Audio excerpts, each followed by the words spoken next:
Welcome to Fort Riley, the podcast. Today we are talking about Pride Month, and our guest is Student and Services Coordinator for Diversity and Multicultural Affairs, Dr. Brandon Haddock from Kansas State University.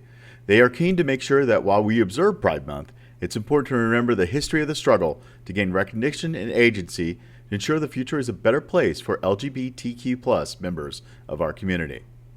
Well, we can start with the Stonewall riots in 1969, right?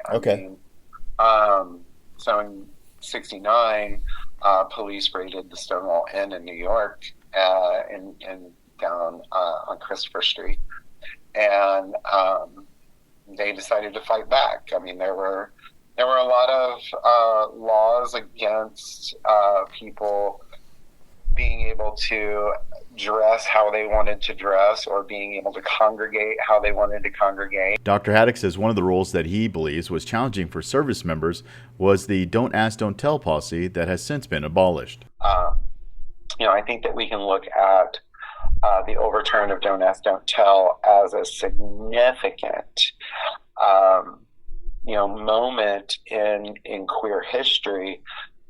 But you ask any of our 18-year-olds today what Don't Ask, Don't Tell was, they probably can't tell you.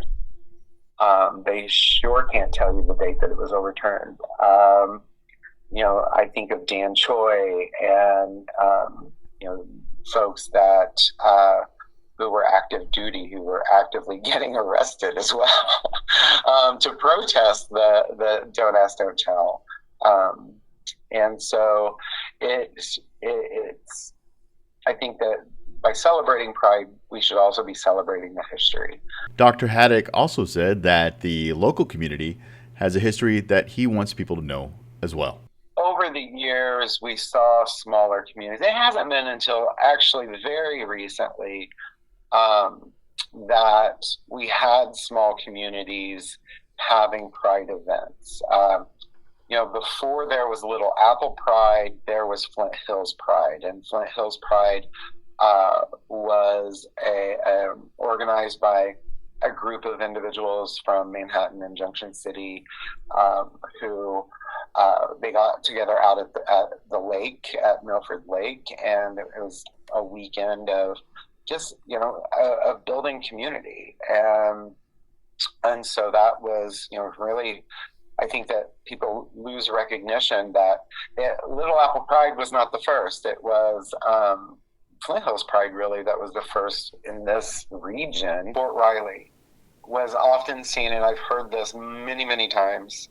I actually worked at Excalibur Club, which was down on 18th Street, right outside of Trooper Gate there, right? Yeah. And that was a gay bar. And so when I moved to Kansas, and I had been a bartender in Springfield, I needed some quick cash. I went to work over there at the gay bar right next to Fort Riley, and it was a huge soldier population, and this is before the repeal of Don't Ask, Don't Tell, and so you had a lot of individuals, and having those conversations. The reason they were there at Fort Riley was because they had requested to be there, because it was known that Fort Riley was relatively safe to be who you were. Thank you for sharing, Dr. Haddock, and for your help in placing context on the history of Pride Month. It's important that we remember where we came from to see where we're going. And if you want to know more about contemporary and historical LGBTQ+ initiatives, you can reach out to his office at 785-532-5299. Our own Fort Riley EEO office is also here to help, and they can be reached at 785-239-6698. For Fort Riley, the podcast, I'm Tom Reeves.